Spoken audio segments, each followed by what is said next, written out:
एक बार एक विदेशी यात्री चाणक्य को खोजते खोजते जंगल पहुंचा। वहां किसी ने उसे बताया कि यह चाणक्य की कुटिया है। विदेशी ने कहा, क्या तुम मुझसे मजाक कर रहे हो?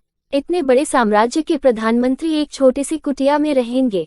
तो फिर भारतीय ने जोर देकर कहा, ये प्रधानमंत्री चाणक्य की ही कुटिया है। चाहे तो आप अंदर जाकर वहां मौजूद उनके शिष्यों से उनके बारे में पूछ सकते हैं। अंदर जाने के बाद कुटिया में चाणक्य के शिष्यों से मुलाकात हुई। उस विदेशी ने शिष्यों से मिलकर चाणक्य से मिलने की इच्छा व्यक्त की। शिष्य ने कहा, महोदय आप यहीं रुकिए, गुरुदेव अभी पुस्तक लेखन में व्यस्त है, आपको उनसे मिलने के लिए आधा घंटा तक इंतजार करना पड़ेगा। विदेशी ने कहा, क्यों, मैं आधा घंटा या उससे पहले नहीं मिल सकता हूँ।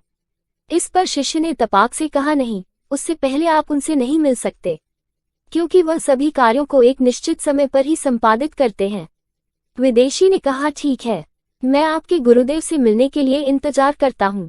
आधा घंटा के बाद चाणक्य ने शिष्य को बुलाया और कहा, अब राज दरबार जाने का समय हो गया है, अब मेरे जाने की तैयारी करो। शिष्य ने कहा, गुरुदेव एक विदेशी आपसे मिलने के लिए आतुर है। गुरुदेव ने कहा, ठीक है, बुलाओ। शिष्य बाहर जाकर विदेशी से कहता है, अब आप मेरे गुरुदेव से मिल सकते हैं। विदेशी जैसे ही अंदर जाता है, उसने देखा चाणक्य अपने आसन पर बैठे हुए थे। सामने रखा एक छोटा सा दिया कुटिया को प्रकाशमान कर रहा था। उस विदेशी ने चाणक्य को कहा, मैं आपके शत्रु एंटियोकस का राजदूत हूँ। मुझे आपकी हत्या करने का आदेश के साथ साथ यह भी कहा गया है कि यदि संभव हो तो मैं आपको बंदी बनाकर अपने महाराज के सामने प्रस्तुत करूं।